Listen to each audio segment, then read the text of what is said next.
We have a long history of successful steel construction in this country and in fact the world. And one of the great successes is that under normal fire conditions, we don't have building collapse. In fact, until 9/11, I was unaware of any protected steel structure that had collapsed anywhere in the world.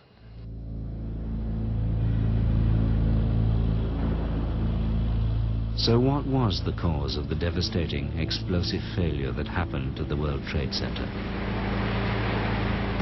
There was a heavy-duty explosion. And then all of a sudden, 3 big explosions. And the explosion blew and it knocked everybody over. There was a third explosion. Then there was secondary explosions and then the subsequent collapses. We've heard reports of secondary explosions after the aircraft impacted. Detonated.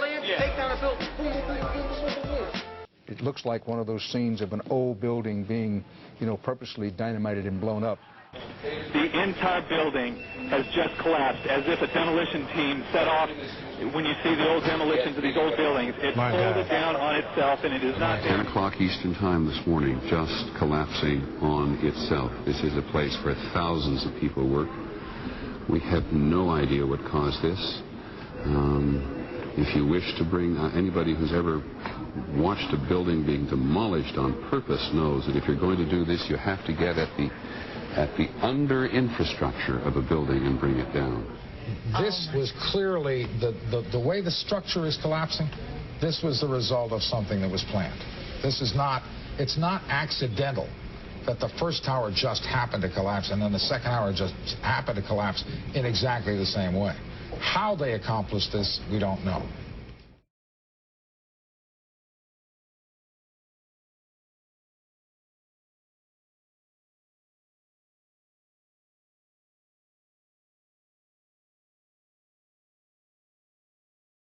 Okay, 2 blocks away from where the whole thing happened, and this entire area has been cordoned off, and people that have been working in nearby buildings have been told to evacuate. That's what this mass exodus is to my left-hand side. To my right, we have 2 witnesses. First, Marna Ringel. And Marna, you work across the street. Tell me exactly what you saw on the street, and as you looked up, what you saw, because you said you saw the second one. Am I correct? No, I didn't see the second one. I actually was coming out of the building, and there was maybe about 30 or 40 people at the bottom of One World Financial covered in blood. I did not expect that at all, and I work for Lehman in One right here. And people on the road outside of the building. Explain that scene. I saw there's maybe about 30 or 40 people covered with bandages and blood. It looks like a lot of them were either on the floor of one of the exchanges. There's actually, oh my God! Oh my God! Oh my God! We're not sure exactly what happened, but it was another explosion on the far side of one of the buildings from where we're standing.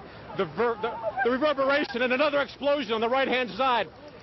Another building has gone up on the right-hand side of the road. People are now running down the street. What you're seeing on your screen right now is live. This is not tape at all. This is the only remaining World Trade Center tower. The other collapsing not too long ago. Both victims of plane crashes.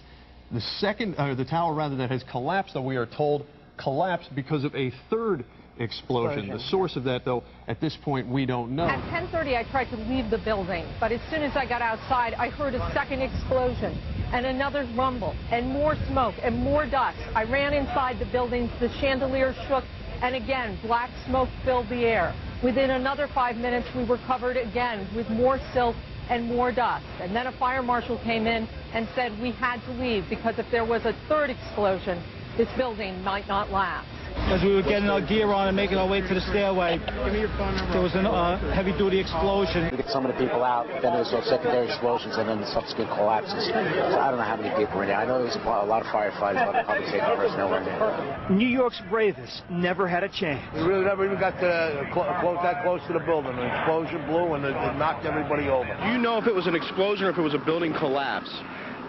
To me, it sounded like an explosion. Most of the victims so far were people outside the blown-up buildings.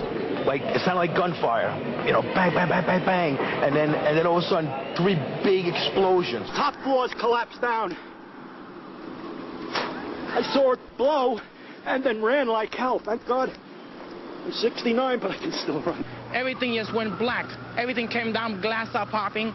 People got hurt, stuff went on top of them. And it was a big explosion. Everything got dark, real dark, like snow. You can see behind me, all this is not snow, this is all from the building.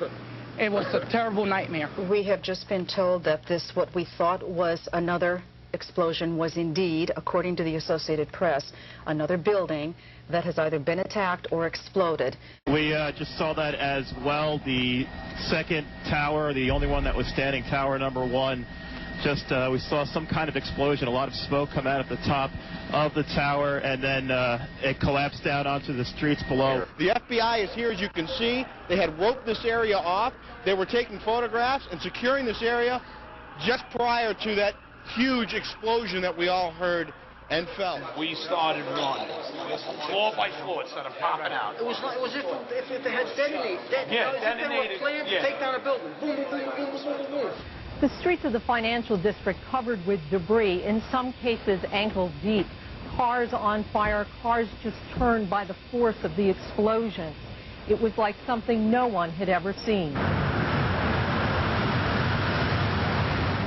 This huge, incredible force of wind and debris actually came up the stairs, knocked my helmet off, knocked me to the ground. Well, me and Mr. Hesh, the corporation counsel, were on the 23rd floor. I told him we got to get out of here. We started walking down the stairs. We made it to the 8th floor. Big explosion. Blew us back into the 8th floor. We stuck on the stairs for a while. We finally got down to the lobby. Then we get to the lobby, it was this big explosion. And the lobby looked as though a bomb had exploded there.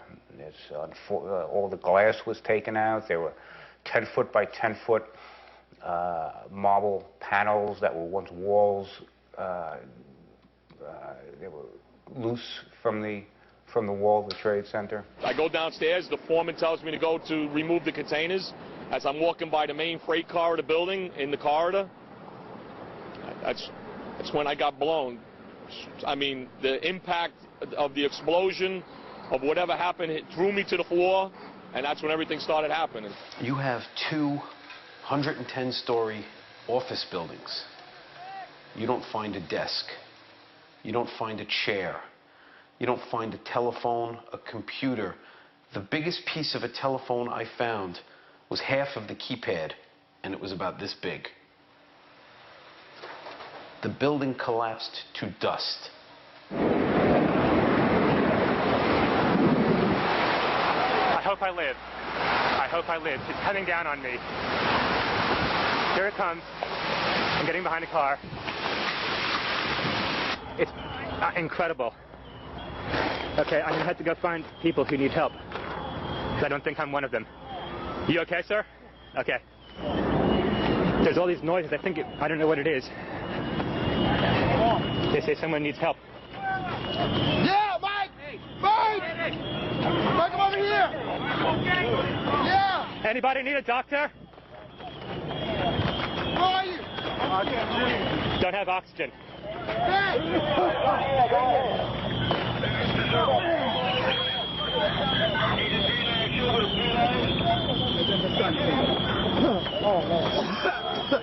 Hello, Doc. Hey, that guy needs some oxygen if someone can share it with him. 10-4. Thanks.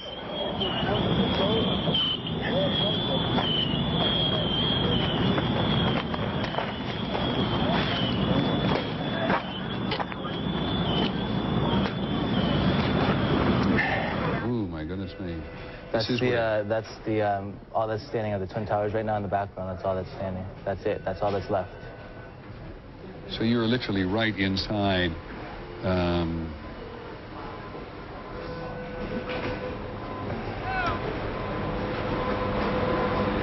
What time did you actually I don't even know. That was actually, I rode my motorcycle right up from there. That was about an hour ago, not even. It's absolutely... Look at that. That's all that's left. Do you know whether that's the South Tower or the North Tower? That's the South Tower.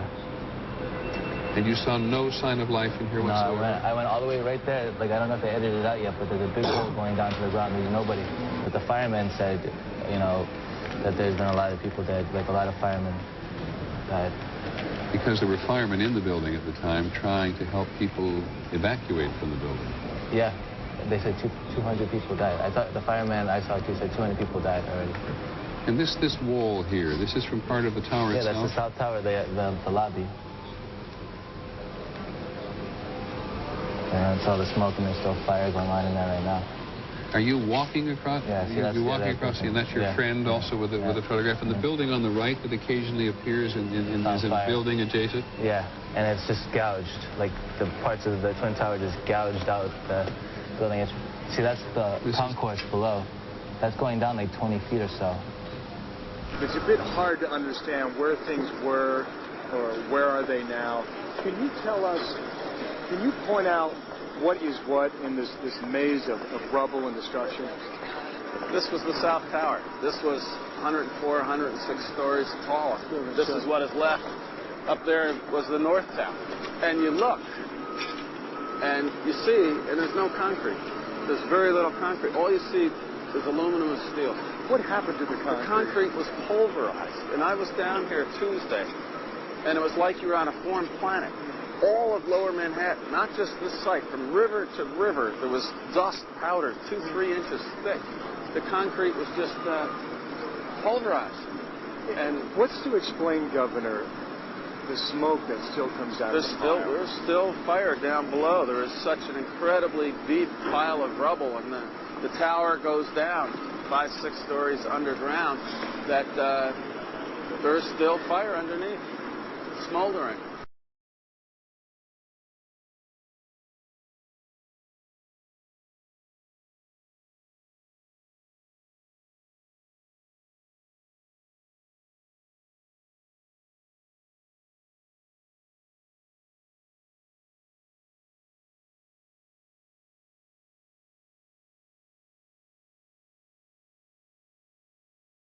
This is as close as we can get to the base of the World Trade Center. You can see the firemen assembled here, the police officers, FBI agents, and you can see the two towers. A huge explosion now raining debris on all of us. We better get out of the way!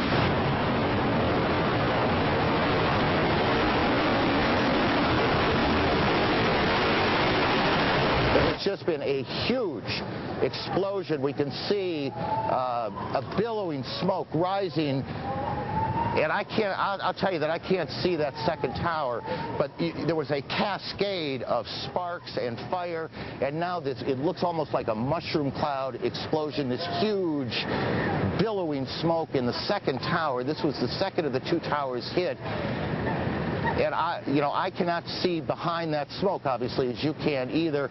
The first tower in front has not changed. And we see this extraordinarily and frightening scene behind us of this second tower, now just encased in smoke. What is behind it, I cannot tell you. Oh, shit! No! Axel, get on down. What happened? The whole top of the building fell off, dude. Holy shit, dude! Man, did you get... Yes, I have. Yo, the building fell apart, dude. What? Where is it? Holy shit!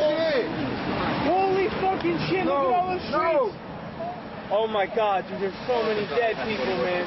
From Chopper 2 as he takes these pictures. Jim? Yes, I am here, Michael. Jim, tell us what's happening out there. Oh my We just witnessed some kind of secondary follow-up explosion on the World Trade Center #2, the one secondary. Second building that was hit by the plane has just completely collapsed. The entire building has just collapsed, as if a demolition team set off.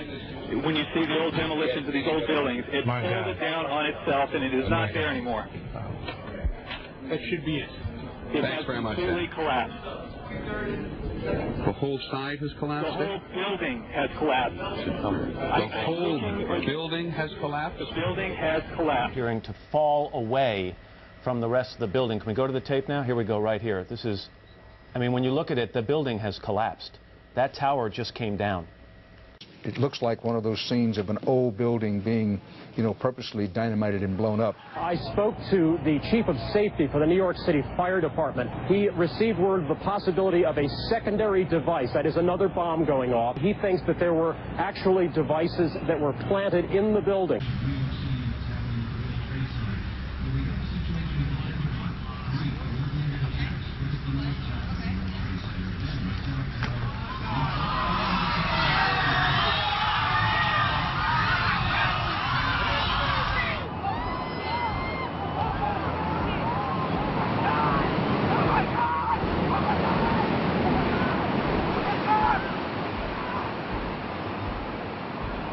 I was making my way to the foot of the World Trade Center. Suddenly, while talking to an officer who was questioning me about my press credentials, we heard a very loud blast, an explosion.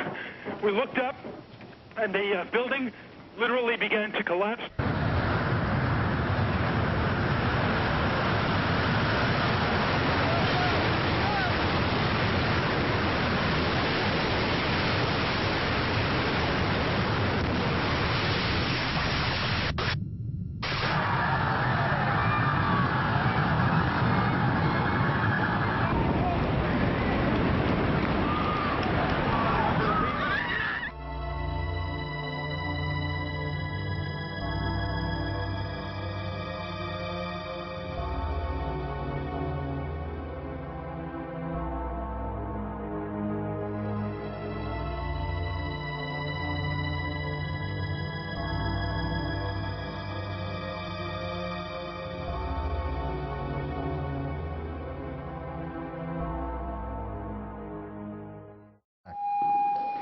Jesus, I can't even believe what's happening. It's unreal. This is a fucking sick movie. You know? I gotta get out there again and just look for a few more people. This is unbelievable. Look at this, it's nighttime. Oh my, are you outside, man? Hey, Flo, anybody out here?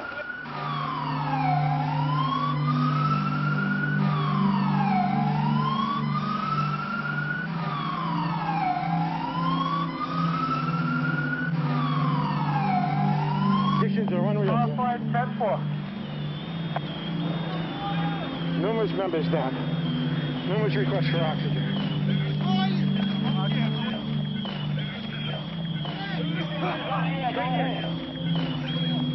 Special thanks to the rig of 235 who provided shelter right after the collapse in the dust storm. Marine 6 to Manhattan, urgent. Marine 6. Tower 2 has had a major explosion and what appears to be a complete collapse surrounding the entire area. And we've got numerous people covered with dust from this secondary explosion.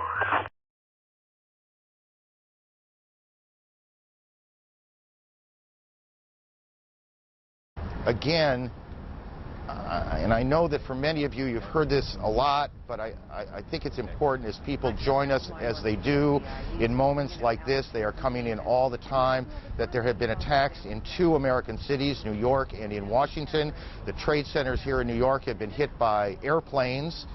In Washington, there is a large fire at the Pentagon. The Pentagon has been evacuated. And there's, you can see, perhaps the second tower, the front tower, the top portion of which is collapsing. Good Lord.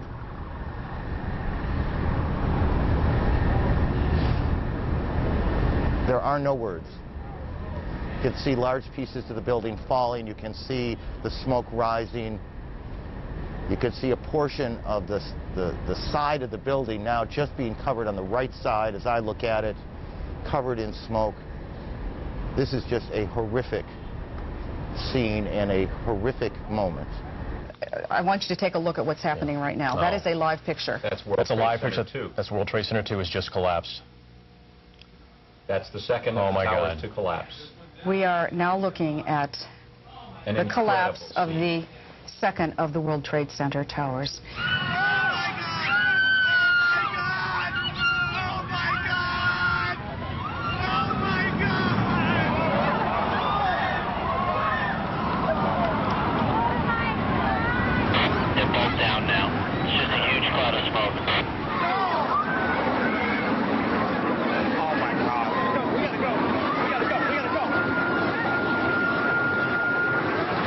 You said it sounded like the 4th of July. You heard a big explosion before the building fell? I saw it as it was happening, and it sounded as if you had 100 of those little black cat firecrackers and you lit them all off at once. That's what it sounded like. It sounded like the finale of the 4th of July over the East River.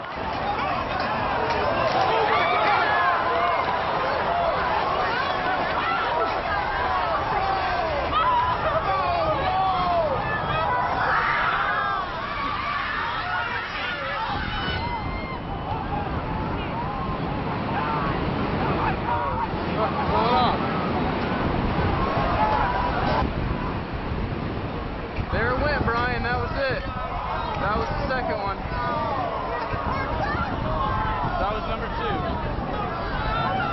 fucking leveled it. John, just seconds ago there was a huge explosion, and it appears right now the second World Trade Tower has just collapsed. The debris and the smoke is so thick where I am that, again, you cannot see the World Trade Center, even though we're just a few blocks away. But it appears the entire building has collapsed. People are literally running, and right now there's nothing here but shock on the streets of Lower Manhattan. John? Here it is.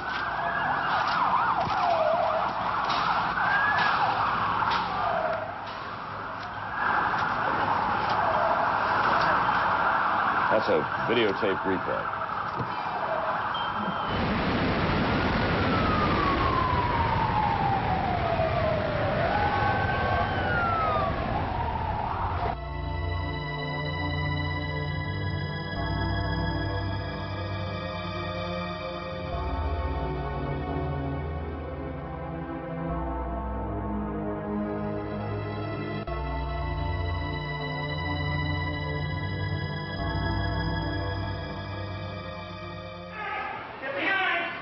Oh my God, thank you, thank you, thank you. Oh my God. Watch the debris come down the street. Don't open the door. You're right. Oh my God, you saved my life.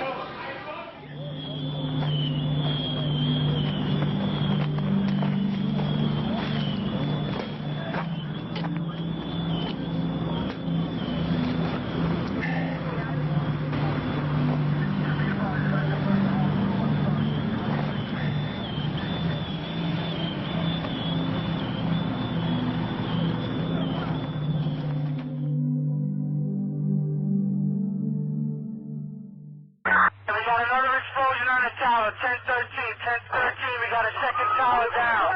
Another tower collapsed. Who's involved in the secondary explosion at Tower 1K? I've got 5 patients. They need to be treated. They won't let me go any closer. No one can go in to get the people out. There's small explosions still going on. Here is the second tower that's coming down, and this was a similar situation. This defies belief.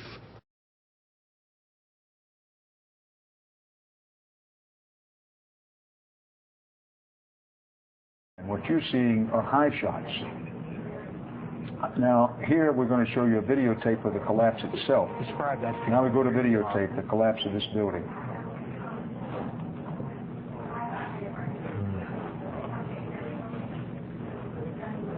It's amazing. Amazing, incredible, pick your word. For the third time today, it's reminiscent of those pictures we've all seen too much on television before, when a building was deliberately destroyed by well-placed dynamite to knock it down. Let's just stay with this photograph or this graphic for just a second. Well, no, there's number 7 coming down.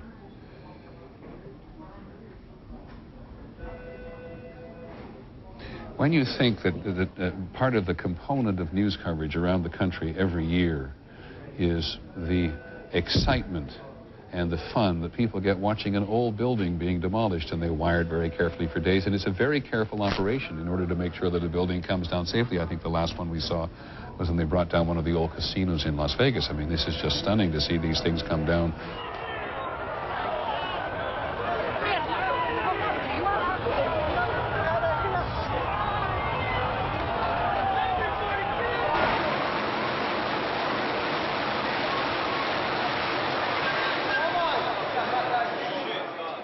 Gone, man. Then suddenly 7 went down. The crowd started running north again, trying to escape the dust cloud and the falling debris. Among them was Daryl. He was a worker trying to help with the injured.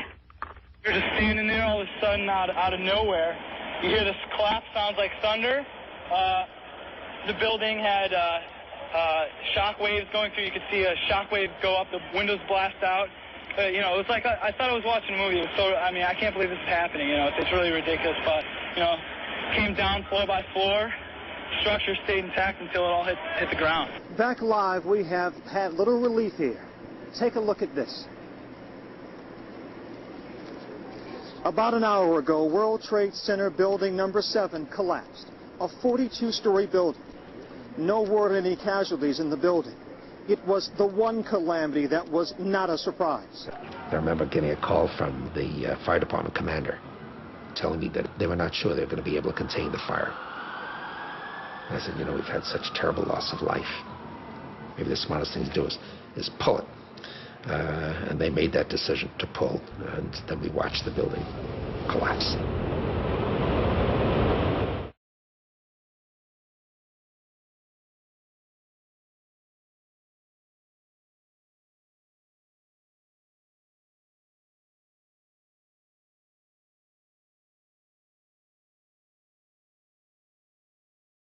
Stunning statements from a BYU professor tonight regarding 9/11. He thinks planes alone did not bring down the World Trade Center towers. Both towers collapsed in place after terrorist attacks, and later that day, World Trade number 7, which was never hit by a plane, fell in less than 7 seconds. Brian Malahy spoke to the professor today and joins us from the roof of the Wells Fargo Center. A crazy theory, Brian, or any validity to this?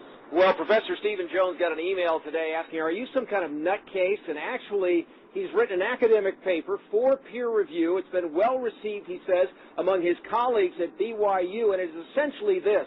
The buildings fell on September 11th, not from planes, but from explosives that were intentionally set. Images seared in our minds. We saw the planes hit, the explosions and fire, so hot, Fortress Towers could not stand. Stephen Jones says, not so fast. They're sticking with this one hypothesis. It's almost they have blinders on. It's got to be fires and damage. Jones is a 20-year physics professor at BYU who's penned an academic paper raising another hypothesis. Explosives pre-positioned in the buildings. Notice how it's straight down. Especially intriguing to Jones, World Trade Center number 7, damaged and ablaze from tower debris, but never hit by a plane. Symmetrically now, it doesn't topple over, as you might expect from what we call the second law of thermodynamics. It comes straight down. This is the goal of pre-positioned explosives in a controlled demolition. If explosives detonated like these, if they did, it begs the question, who set the explosives? Sure. And I try not to go there too much because we have to answer the first question first, the scientific issue first. We need to consider all options for the collapse of these buildings. Let the chips fall where they may. Jones says that models conducted in tests since 9/11 have not been able to duplicate what happened to the buildings. He is not saying that this is a proven theory. He says, in fact, that it's a hypothesis, but he wants a fresh, new, independent investigation. Mark, back to you. Definitely something to think about, though, Brian. Yeah, all right. sure is. Thanks a lot. The collapses of the Twin Towers and building number 7 had to have been examples of controlled demolition, brought about by thousands of explosives placed throughout each of the buildings.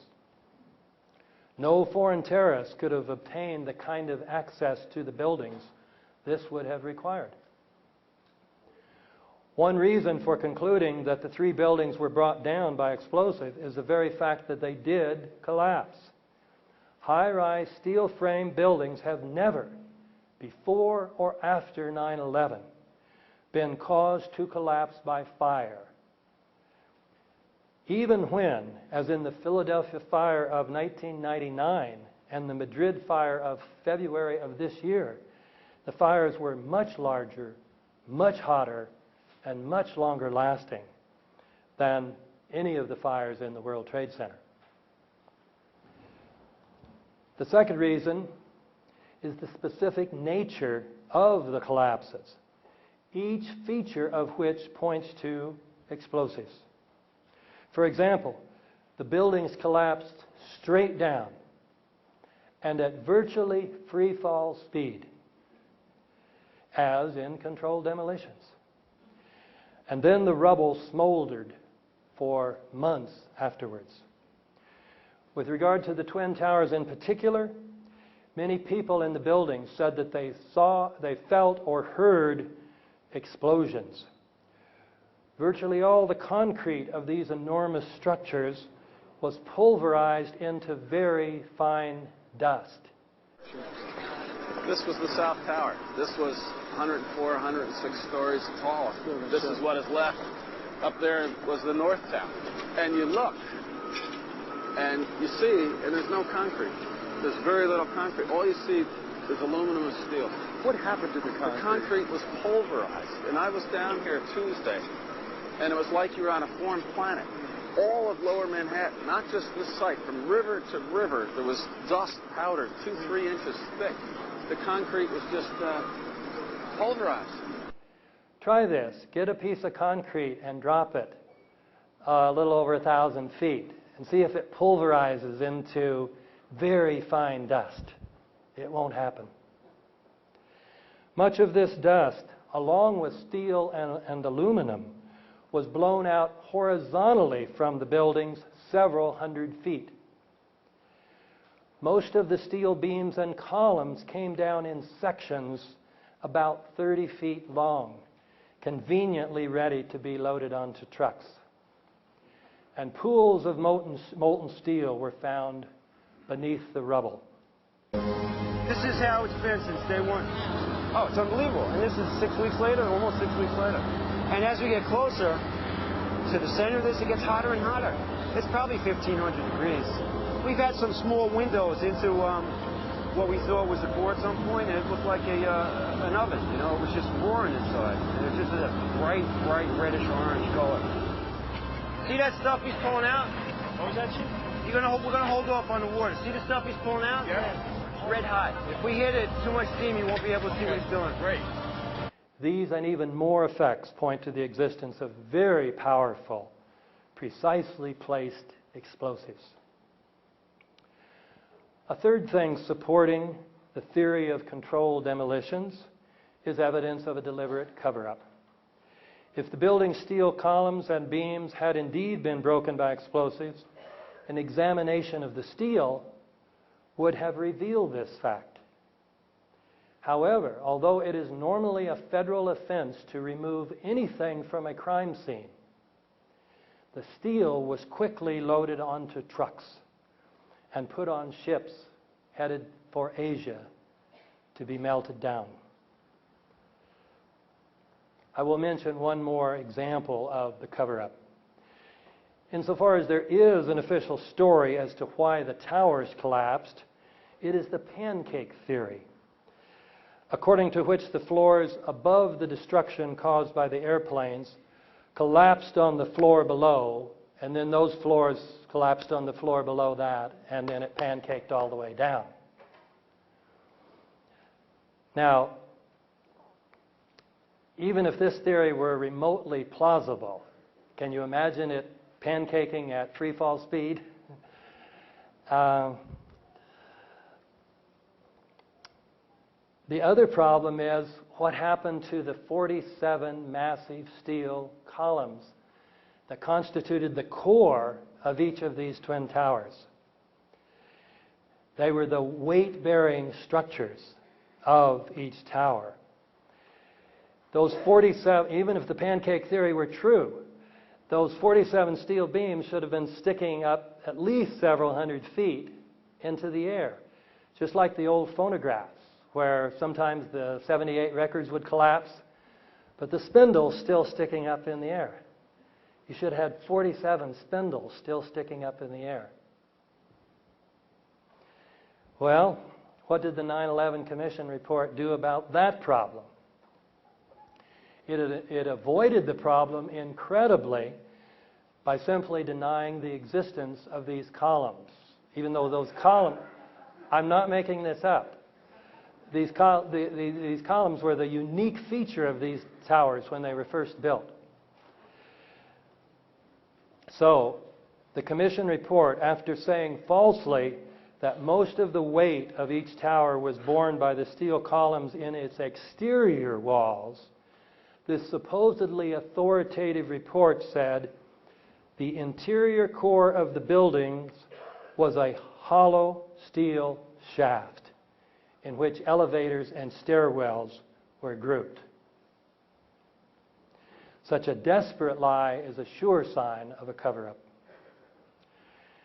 In any case, when we look at all these features of the collapses, The idea that they could have been caused by the impact of the airplanes plus the resulting fires is ridiculous. This is even clearer with regard to building number 7, which wasn't hit by any airplane, and yet it came down about 5:30 that afternoon.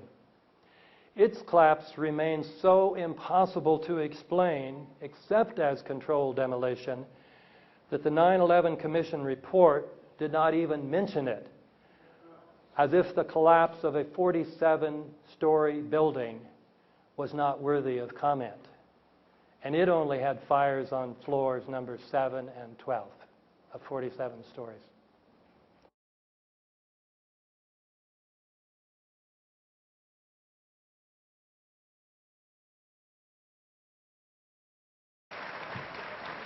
Big round of applause for Mr. Jeff King.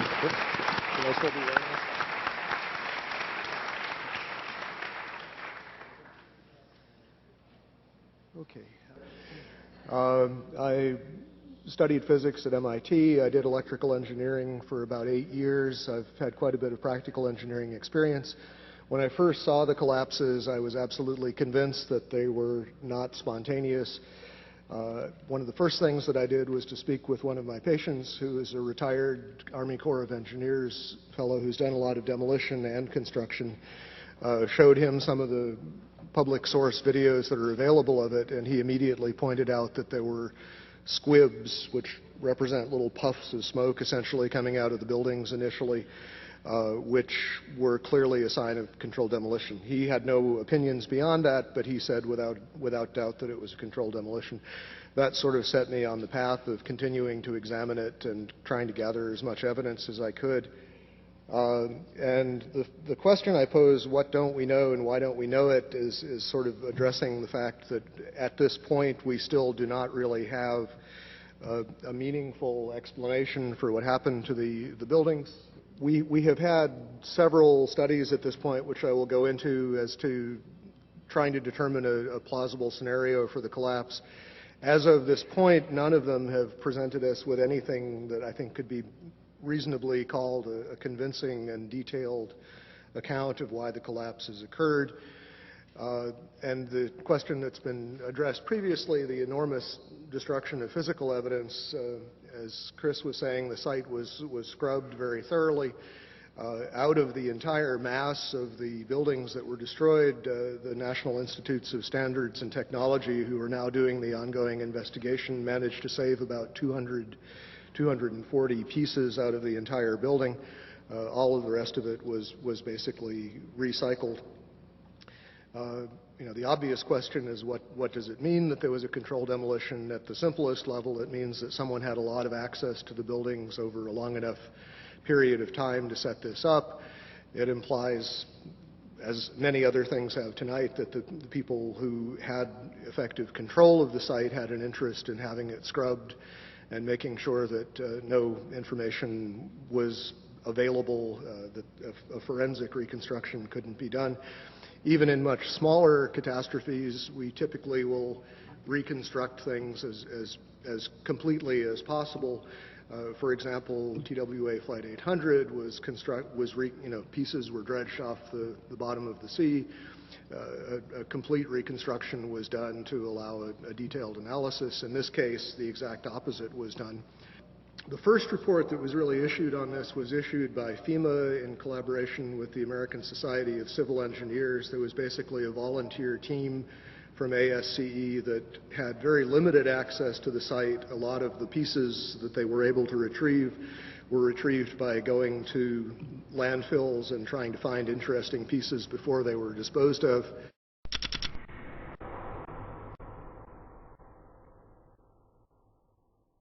The initial FEMA report basically acknowledged that the kerosene would have burned off very quickly.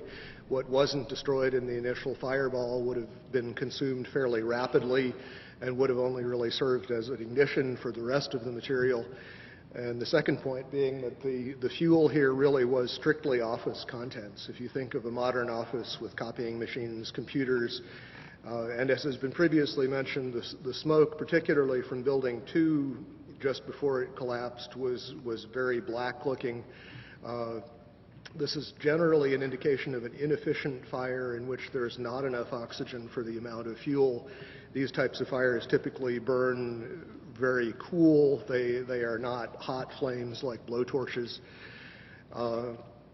The cores themselves, basically, if you've seen diagrams of the building, there's a large central rectangle in each of the towers that contained 47 columns.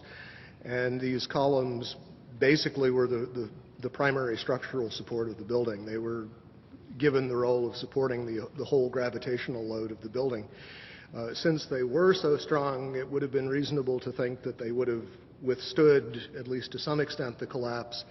But in fact, as we see after the buildings collapsed, there was basically only little stubs of these things standing up a floor or two above the ground level.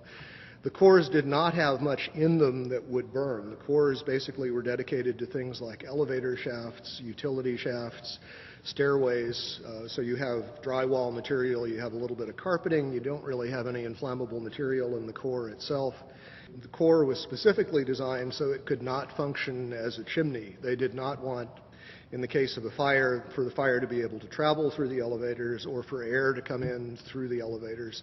So they were designed with what this architect, Aaron Swirsky, I believe it was, referred to as a hermetically sealed system. There were fire shutters that were designed to close off the core in the event of an event like this. And those, as far as we know, functioned properly, which means that there was a very limited amount of oxygen available. Okay, as far as the issue of what failed and how, some of the initial suggestions, and these showed up in the NOVA documentary, which is a good example of what I like to call proof by computer animation. Thomas Egar, who was a material scientist but not a structural engineer, who became a spokesman for these documentaries, indicated that the floors had somehow failed, that the trusses supporting the floors had failed. This was the theory that was put forward actually in the initial FEMA report. Subsequently, there have been basically complete contradictions of that.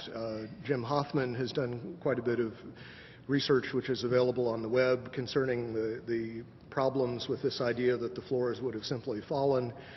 There was a study done by Weidlinger Associates. The chief engineer there was Mathis Levy, who's a very well-known authority on building collapses. He specifically disavowed the idea of pancaking or collapsing of the floors. And the most recent official report we have on this, which is from National Institutes of Standards and Technology, NIST, rejected the idea that floor collapse was part of it.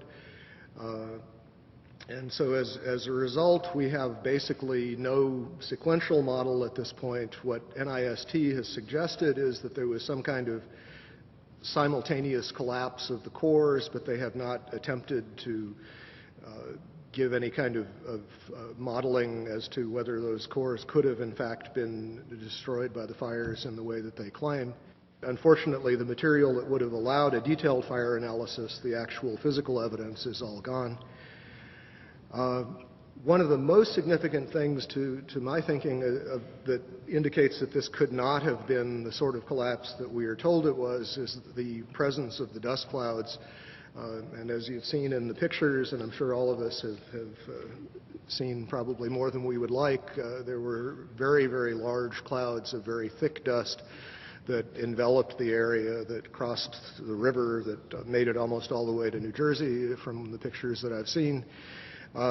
This type of flow is something that we are familiar with in physics. It occurs in only two situations that we know of naturally.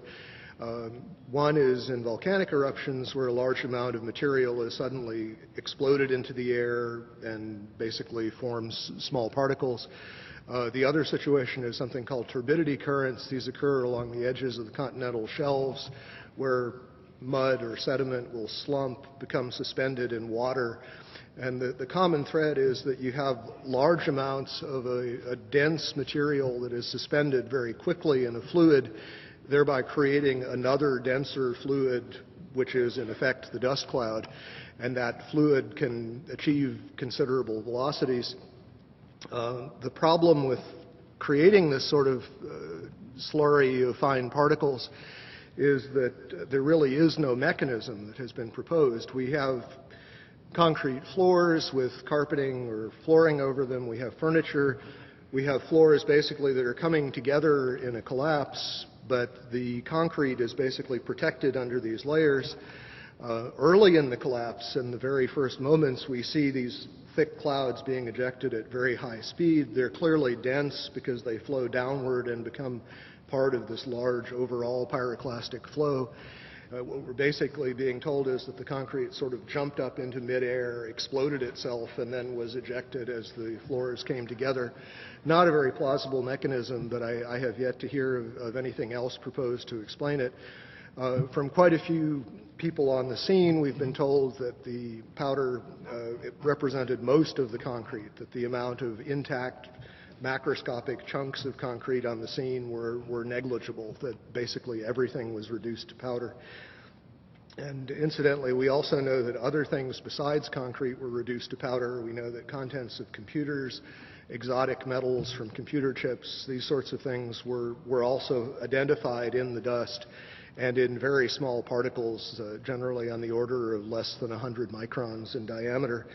So we have a real issue of mechanism as far as what in the process of this collapse could cause so many things to be pulverized so finely. For the towers to collapse the way we saw them collapse basically implies that the columns simply collapsed into themselves. They telescope straight down. Steel keeps a lot of its structural integrity, even when heated, until you begin to approach the melting point. You don't really see a catastrophic loss of strength, and this is what we're talking about. We're talking about basically vertical box columns collapsing into themselves, which implies a complete loss of mechanical strength. And as far as the initial impacts, this recent NIST study made an interesting point about World Trade Centers 2. The film analysis showed that it oscillated for about 4 minutes after it was struck by the airplane, and the oscillation rate was identical to what would be expected for the intact tower. Trade Center towers in most modern buildings are heavily redundant in the sense that the load bearing can be shifted to other members if some of them fail, and we saw that happen in this case. Stresses do redistribute, but absent further weakening of the structural members, that distribution is limited. It happens, the structure restabilizes, and unless there's significant further damage, it doesn't progress to a total collapse. World Trade 1 began collapsing from the very top after 1 hour and 40 minutes. It's very hard to imagine office contents progressively heating up hotter and hotter over that period of time. And for a building to collapse from the very top, which is the least heavily loaded, is also very odd, to say the least. Just a couple of other anomalies. As we know, there were reports of explosions. There were reports of underground explosions in both of the towers at the time of the impact from a building engineer by the name of Philip Morelli. There are interviews with him on the web. From the Naudet brothers film, 9/11, we see that the lobby of the North Tower was extensively damaged with what looks like high explosive blast damage, and this was immediately after the plane collision. But we know that on the weekend before, there were power downs, and there appear to have been evacuation drills going on throughout the previous week, which suggests that at least some people knew that something was happening. The power downs may represent a time window in which demolition charges would have been planted, although I think it's possible that they also were planted over a much longer period of time, given the relative accessibility of the buildings. Okay, that's all I have to say. Thank you.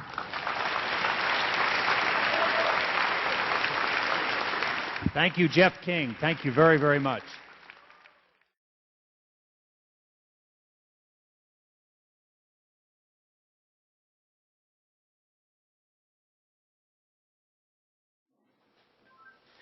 I'm employed with a local San Francisco Bay Area architecture firm, which has no affiliation with my 9/11 research.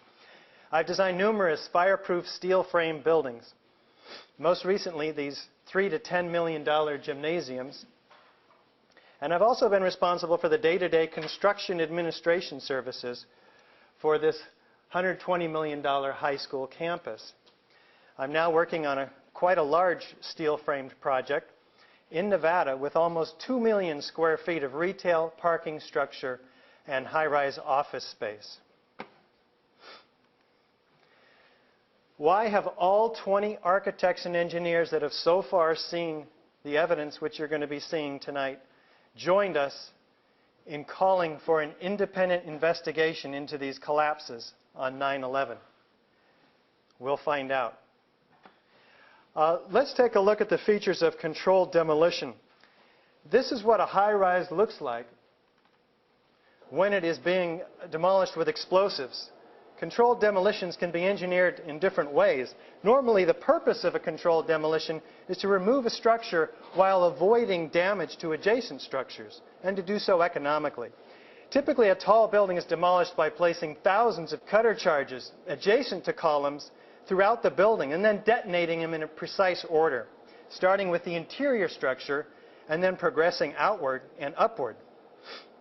Destroying the interior columns allows the unsupported weight to pull the exterior inward, and destroying the building from the ground up allows the weight of the building to be harnessed to do much of the destruction. The result is an implosion, producing a vertical collapse at free fall speed into a consolidated rubble pile ready for loading and shipment. Now, what are the features of a controlled demolition?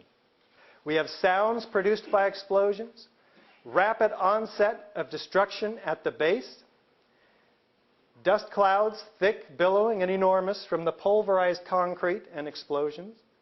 We have often pools of molten iron, which is from the thermite, a common incendiary or cutting charge. We have demolition waves that remove the column support all around the perimeter of a building all at once. And we have a total collapse of the steel skeleton broken up for shipment. In addition, we have a straight down symmetrical collapse into its own footprint, the building that is. And we have a free fall speed of collapse. None of these occur normally. So let's dive right into it and look at the evidence of controlled demolition in Building 7.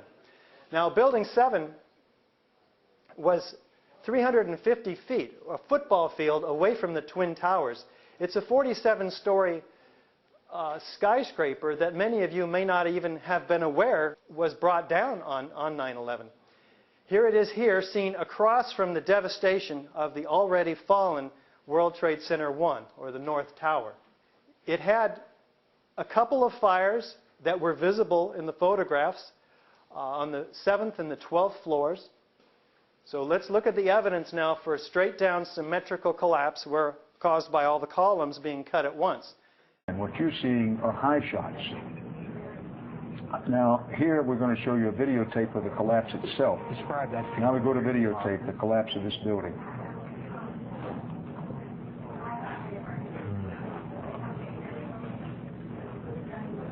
It's amazing. Amazing, incredible, pick your word. For the third time today, it's reminiscent of those pictures we've all seen too much on television before, when a building was deliberately destroyed by well-placed dynamite to knock it down. So the newscasters do tend to tell the truth on the first day, and then somehow the story gets shifted. Deliberately destroyed by well-placed dynamite to knock it down. Now, that's what it looks like. How many of you have ever seen a controlled demolition on TV? It kind of looks like this, doesn't it? Let's take a look. Here's another view from NBC. Straight down, symmetrical, into its own footprint.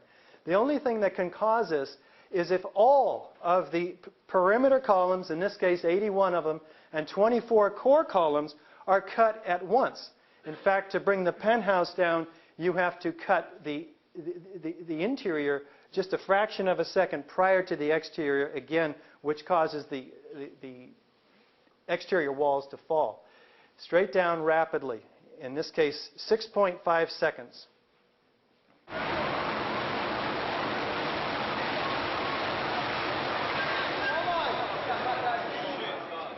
gone, man. Well, we have also sights and sounds of explosions. Let's take a look.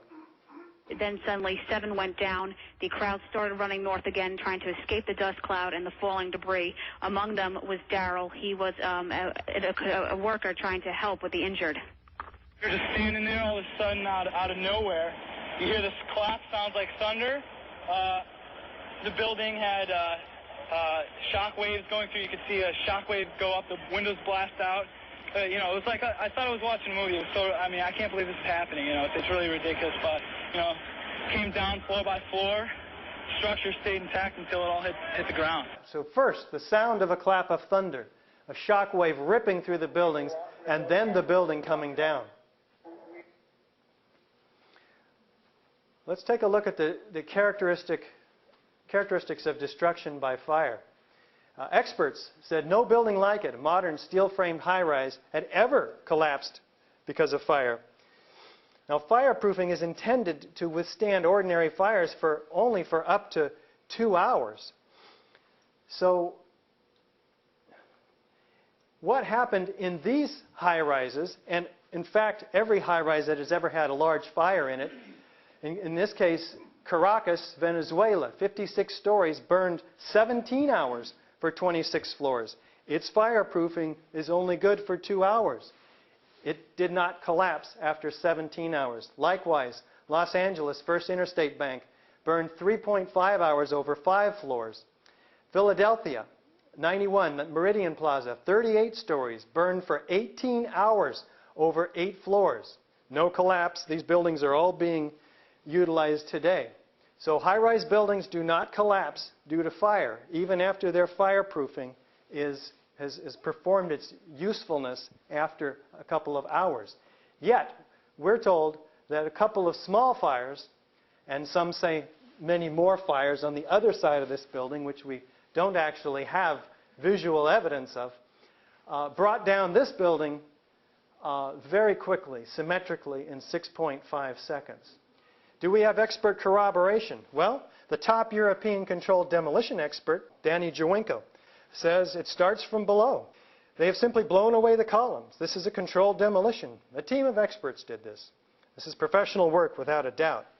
Hugo Bachmann, professor emeritus and a former chairman of the Department of Structural Dynamics. In my opinion, the building World Trade Center 7 was with great probability professionally demolished.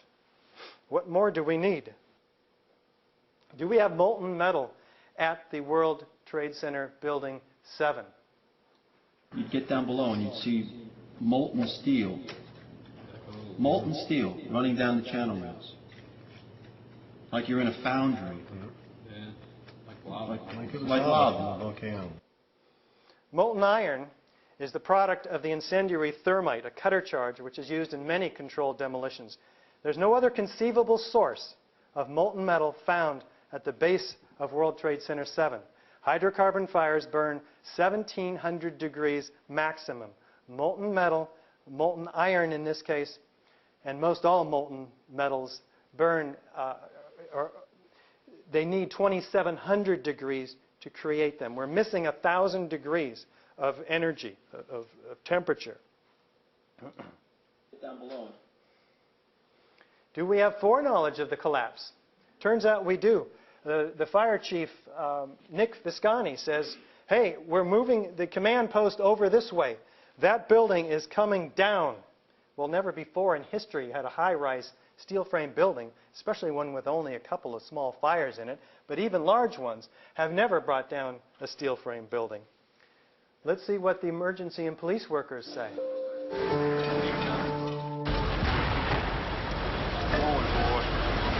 Keep your eye on that building. It'll be coming down.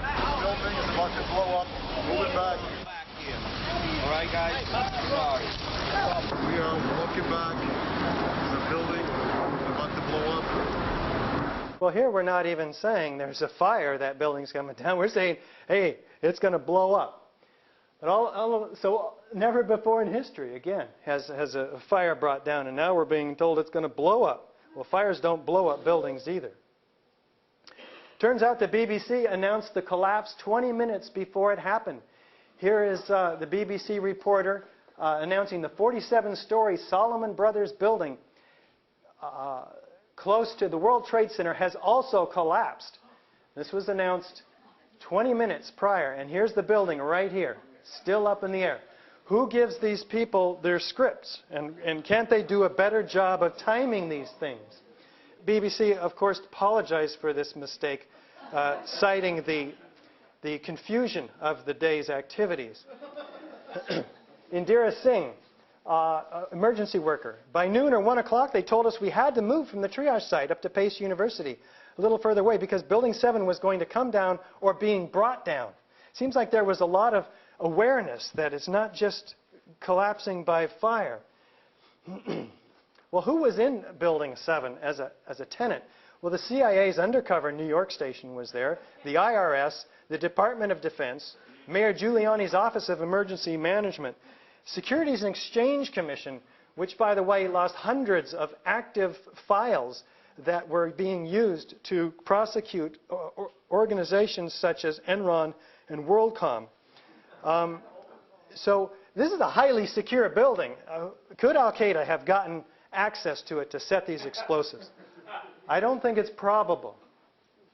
What's happening with the investigation? It's been put out to bid, and a proposal was successfully negotiated to Applied Research Associates, but they were told a couple of things. Don't examine floors 1 through 7, and don't examine the 47th floor. Why? Well, that's where all the evidence of controlled demolition is. That's where all the explosions were. That's where all the eyewitnesses saw the clap of thunder, etc. The penthouse falling first, a telltale sign of controlled demolition. You can find me and my website at ae911truth.org. Everybody, please speak out. And thank you so much for coming tonight.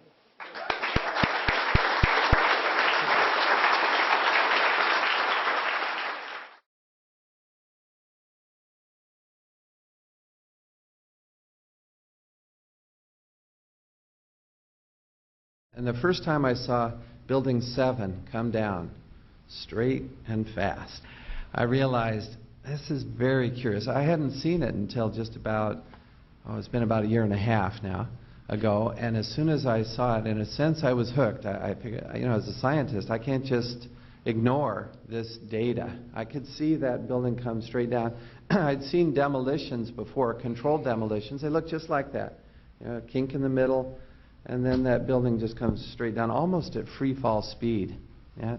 And pretty quick, I'm learning about molten metal pools under both towers after they collapsed, and Building 7. Now, Building 7 wasn't even hit by a jet, and yet it comes down, and then it's got this molten metal underneath.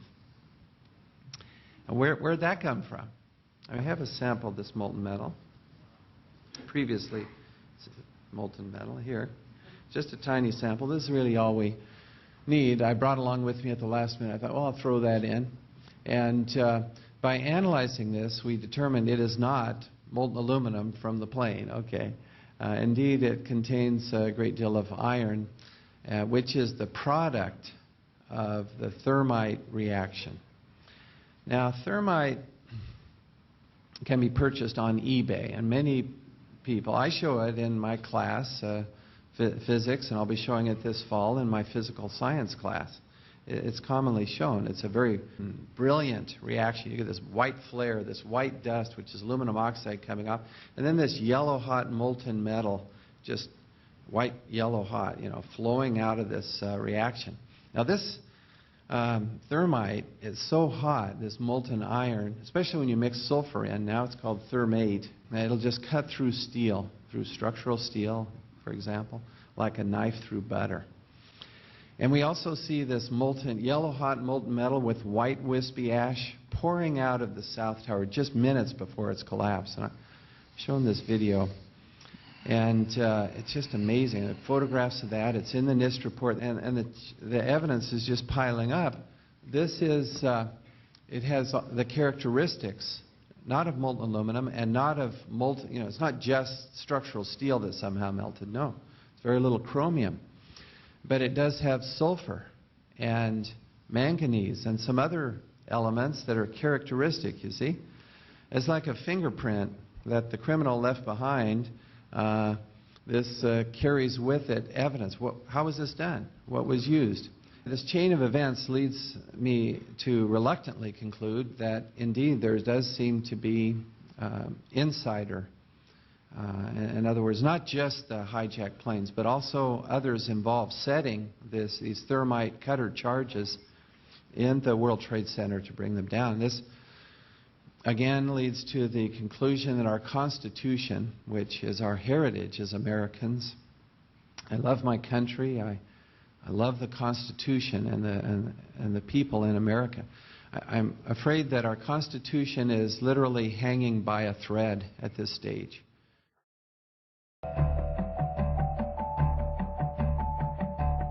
Good morning, I'm Neil Heinen. It is unprecedented that I would get email about a For the Record program before the program even aired. But that was the case in the 24 hours before we taped this show Friday afternoon, as I received several emails of both support and outrage from people who had simply heard Kevin Barrett was to be my guest. Such is the passion generated by Mr. Barrett's views on the events of September 11th, 2001.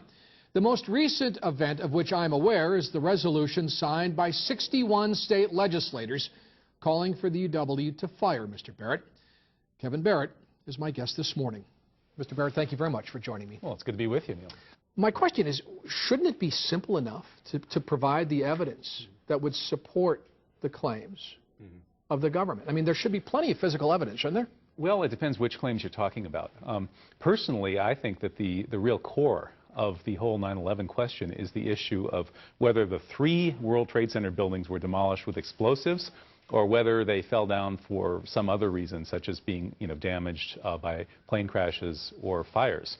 And I think that at this point, the evidence is in. Anybody who's kept up on, with the critique of the official story in this area knows that at this point, the evidence just, is very convincing that all 3 buildings were taken down with explosives and controlled demolitions. For the government to try to disprove that at this point, or to try to support its case, I think would be very difficult because, they hid all the evidence. They prevented any kind of forensic investigation. All the steel was shipped off as fast as possible to China and melted down for scrap, so it was impossible to test the steel for signs of explosives. Fortunately, some remains, and Professor Stephen Jones has gotten his hands on multiple sources worth of steel, and he's run tests and he's found traces of thermate, an enhanced version of thermite, which is an explosive device that can take out steel, cut right through it like a knife through butter. I think that at this point, no rational person who looks at the evidence can argue against the proposition that the 3 World Trade Center buildings, the Twin Towers and WTC-7 especially, were taken down in controlled demolitions. That, I think, is by now proven beyond a reasonable doubt, as David Griffin has said, and as everybody who's looked into it, I think, from a fair-minded perspective agrees. Are you worried that you're shortchanging your own career, that that you will have difficulty pursuing your chosen field by virtue of the controversy? I think what I'm doing is angling on the long term. In the short term, I may have some problems. It might be a little harder to get rehired next semester. Maybe not, though. I think a lot sooner than most people realize 9/11 is going to blow wide open. The official report doesn't stand up to scrutiny. It's very simple. Any trained academic, anybody with any critical thinking skills at all, can read the official report and read David Ray Griffin's refutation, and the report just falls to shreds. Now, anybody who's willing to live with that report as the official record of the most important event of our century has no business calling themselves an intellectual or a teacher or anything. I mean, it's that obvious.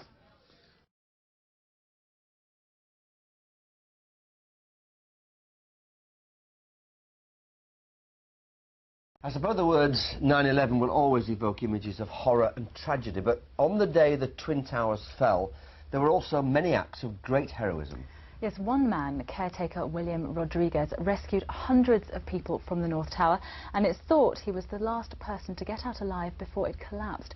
Now tonight, as part of a UK tour, he's in Bradford and he joins us now in the studio. William, welcome to you.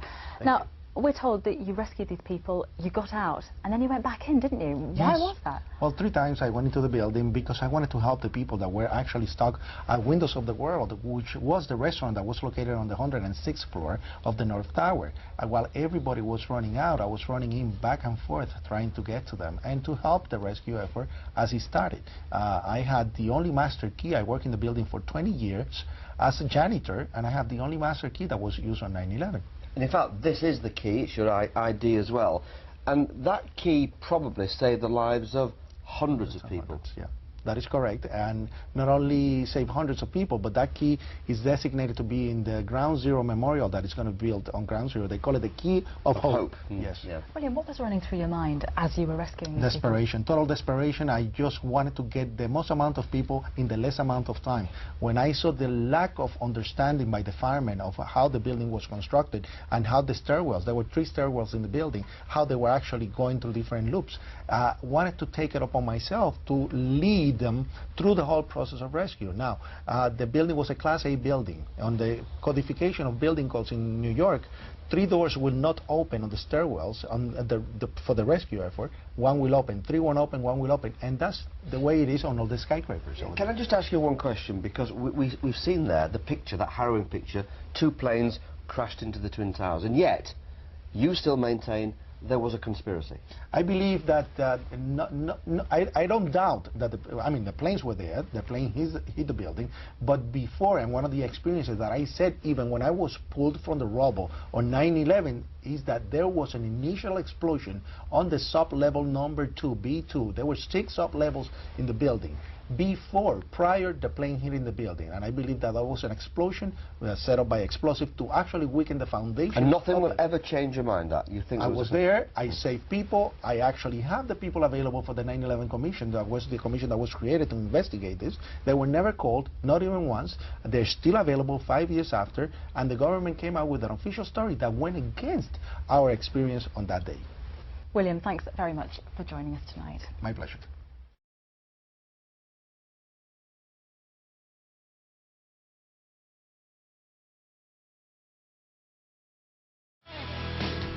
Hello, I'm AJ Hammer, live in New York City.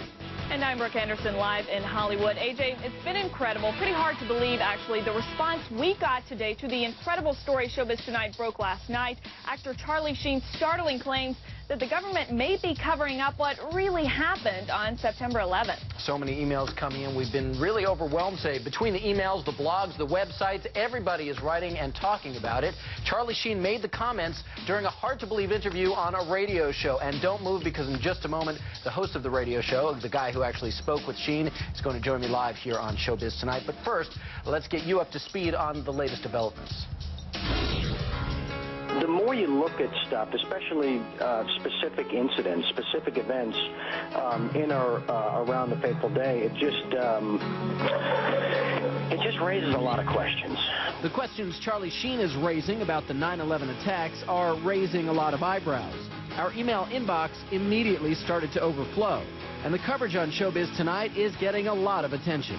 The website 9/11 Blogger calls Showbiz Tonight's coverage, quote, the first time a major news station has covered 9/11 questions in any reasonable format.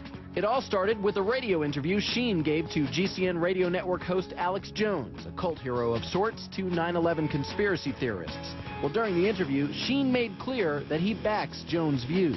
We're not the conspiracy theorists on this particular issue. It seems to me like, 19 amateurs with box cutters taking over 4 commercial airliners and hitting 75% of their targets.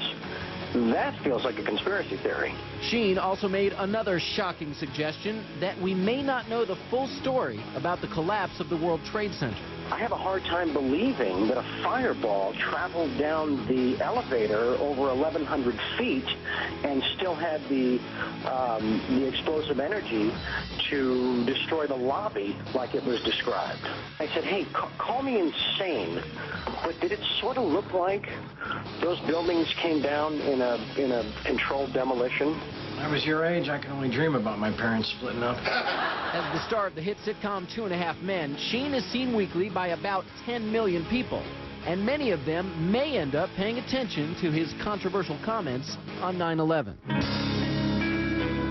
Welcome back to Showbiz Tonight. I'm AJ Hammer in New York. This is TV's only live entertainment news show. We have been getting an overwhelming response to our Showbiz Tonight question of the day. We've been asking, Charlie Sheen speaks out. Do you agree there is a government cover-up of 9/11? Here's the vote so far. 67% of you say yes. 33% of you say no. Some of the emails we've received includes one from Jennifer in North Dakota. She writes, Charlie Sheen has no evidence, and it is a shame that celebs get their voice and opinions heard. because of their status. We also heard from Danny, who lives in Kentucky. Danny says God bless Charlie Sheen for standing up and speaking his mind on what is the most devastating event to hit our nation, 9/11. We also heard from Chris in Ohio. Chris writes, this is a very important issue that must be brought into the mainstream. It is our patriotic duty to make sure we find out why and how 9/11 happened.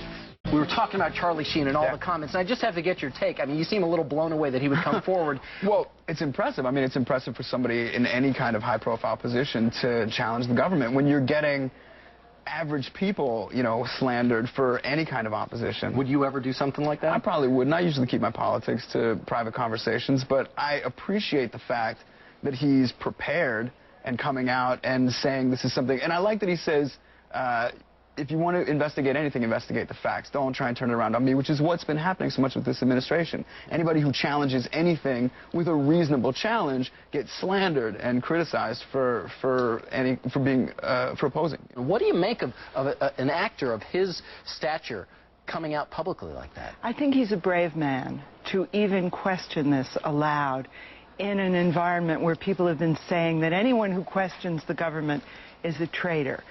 So Charlie Sheen has done his homework, and he's asking questions. He's speaking truth to power, which is a brave thing to do. Look, the young people in my family, my nephews, for example, have been saying for the past 3-4 years that we are not learning everything about 9/11 that we're meant to learn. And specifically, they've been saying that if you read all the different websites, if you're really careful, what you discover is that a lot of facts don't add up. And even if a modicum of what is being put out there, all these conspiracy theories, even if a piece of that is true, we have a responsibility, don't you think, to be asking the questions and to be doing the investigation? I think it's very patriotic to investigate it. In America, we are fed propaganda, and if you want to know what's happening in the world, go outside of the U.S. media, because it's owned by 4 corporations. One of them is this one. And you know what? Go outside of the country to find out what's going on in our own country, because it's frightening. I do believe that it is the first time in history that fire has ever melted steel. I do believe that it defies physics for the World Trade Center Tower 7, Building 7, which collapsed in on itself. It is impossible for a building to fall the way it fell without explosives being involved. World Trade Center 7. World Trader 1 and 2 got hit by planes. 7, miraculously, the first time in history, steel was melted by fire. It is physically impossible. And who do you think is responsible for that? I have no idea. But to say that we don't know that it imploded and it was an implosion and a demolition is beyond ignorant. Look at the films, get a physics expert here from Yale, from Harvard, pick the school. It defies reason. Let's get one. Let's get one, because that I would do it. Is the unthinkable. This is Tom DeLong from Angels and Airwaves. When you kind of piece apart the way the buildings exploded, it seemed to echo the way big buildings are demolition. We can describe that 2 weeks before 9/11, there was teams of people that were entering the World Trade Center doing things that were unknown to most, shutting off the security systems and whatnot. We do know that the buildings were made to withstand incendiary temperatures thousands of degrees more than what was happening when it all went down. We do know that the buildings came down in a fashion extremely similar to a controlled demolition of a building. There's no possible way that it could have happened the way they describe.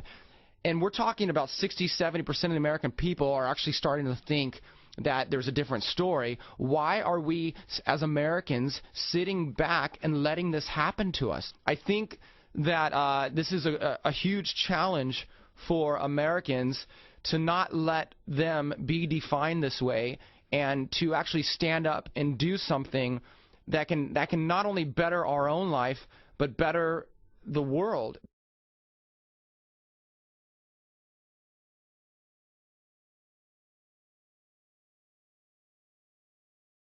My next guest is a man who needs no introduction. He is the host of Sunday news program Meet the Press. Tim Russert, thanks for joining us on Deadline Live.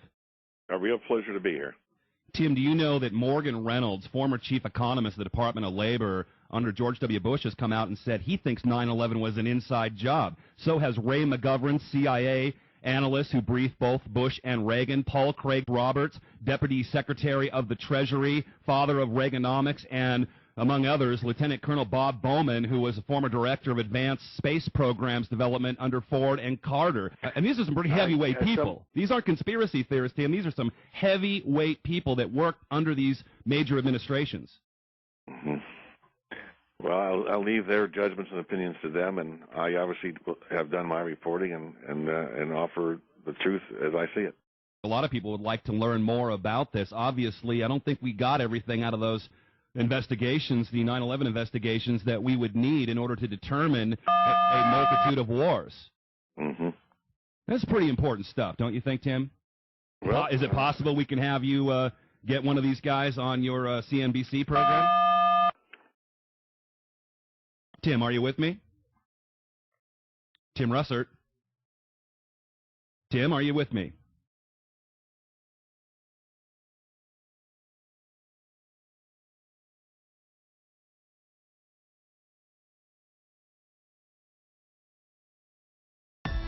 We just witnessed some kind of secondary follow-up explosion on the World Trade Center #2, the one. Secondary. There was another major explosion. The building itself, literally the top of it came down, sending smoke and debris everywhere. Just seconds ago, there was a huge explosion, and it appears right now the second World Trade Tower has just collapsed. There were 2 or 3 similar huge explosions, and the building literally shook. You literally shook at the base of this building. We understand now there has been a secondary explosion on Tower 2.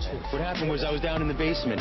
All of a sudden we heard a loud bang, and the elevator doors blew open. Some guy was burnt up, so I dragged him out. His skin was all hanging off. There was a heavy-duty explosion. It just went ba-boom. It was like a bomb went off. Then there's secondary explosions and then the subsequent collapses. We've heard reports of secondary explosions after the aircraft impacted. I was about 5 blocks away when I heard explosions, 3 thuds, and turned around to see the building we just got out of, antenna tip over and fall in on itself. Federal agencies that were down there do believe that there was some sort of explosive device somewhere else besides the planes hitting. I got an eyewitness who said there was an explosion on floor 7-8. And we got another explosion on the tower, 1013. Tower 2 has had a major explosion and what appears to be a complete collapse surrounding the entire area.